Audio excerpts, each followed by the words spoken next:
मसीह का प्यारा वचन, ये है वचन प्यारा। परमेश्वर के धन्य नाम की महिमा हो। प्रभात मनन के 17,989 में आप सभी का बहुत ही विनम्रता के साथ स्वागत करता हूँ। आइए आज का मनन के लिए हम पढ़ते हैं इब्रानी अध्याय 9 पद 27। और जैसे मनुष्यों के लिए एक बार मरना और उसके बाद न्याय का होना नियुक्त है, मृत्यु इस संसार में गरीब से लेकर अमीर तक सबको डर से इंतजार करने वाली एक सार्वजनिक सच्चाई। मृत्यु शब्द को परमेश्वर के वचन में हम सबसे पहले उत्पत्ति 2:17 में देखते हैं। परमेश्वर ने आदि मानव आदम और हवा से यह कहा कि उनके द्वारा मना किया गया भलाई और बुराई की जानकारी देने वाला वृक्ष का फल खाने से मनुष्य को मृत्यु नामक विपत्ति का सामना करना पड़ेगा। परंतु परमेश्वर ने आदम और हवा से जिस मृत्यु का जिक्र किया था, वो मृत्यु प्राथमिक रूप में शरीर की मृत्यु नहीं थी, जिसको आज मनुष्य आमतौर पर मृत्यु समझते हैं। परमेश्वर ने जिस मृत्यु का जिक्र आदम और हवा से किया था, वो मृत्यु परमेश्वर से आदम और हवा के दूर हो जाना था। उत्पत्ति अध्याय 3 पद 23 और 24। शरीर की मृत्यु वास्तव में पाप के कारण परमेश्वर से दूर हो जाने की अवस्था के परिणाम स्वरूप मनुष्य पर आई हुई एक अन्य विपत्ति है। बाइबल में खास करके 3 प्रकार की मृत्यु का जिक्र है। पहली मृत्यु उत्पत्ति 2:17। इसे पहली मृत्यु इसलिए कहते हैं क्योंकि दूसरी मृत्यु का भी जिक्र हम वचन में देखते हैं। दूसरा, शरीर की मृत्यु उत्पत्ति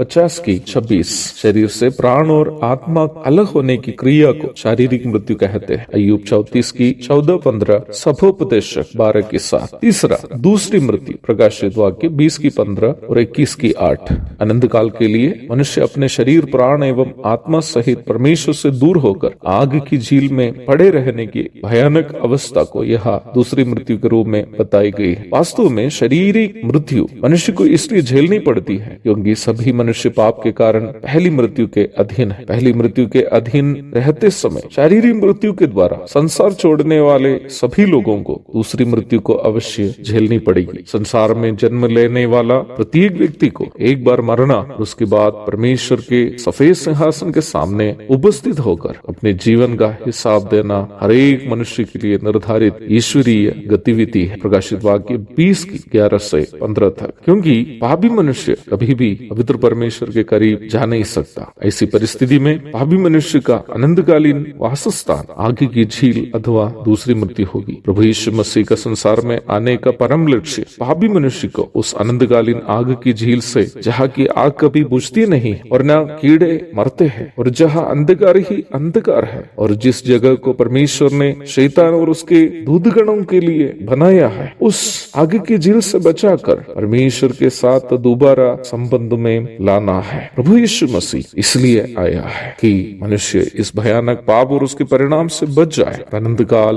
उसके सृष्टिकर्ता परमेश्वर के साथ जीवन व्यापन करे, परमेश्वर की संगति का आनंद अनुभव कर सके। आज सुबह मुझे सुनने वाले कोई ऐसा भाई बहन अब तक इस भयानक पाप के परिणाम अनंतकालीन आग की झील से बचने हेतु यीशु मसीह को उद्धारकर्ता और प्रभु के रूप में ग्रहण नहीं किया हो, वक्त नहीं गवाइए, अपने पाप को कबूल कीजिए और प्रभु यीशु मसीह को अपने उद्धारकर्ता और प्रभु के रूप में ग्रहण कीजिए। उनकी मृत्यु और पुनरुत्थान को, आपके लिए हुई मृत्यु और पुनरुत्थान के रूप में स्वीकार करके उद्धार प्राप्त कीजिए। उसके लिए प्रभु आपकी मदद और सहायता करे। आमीन।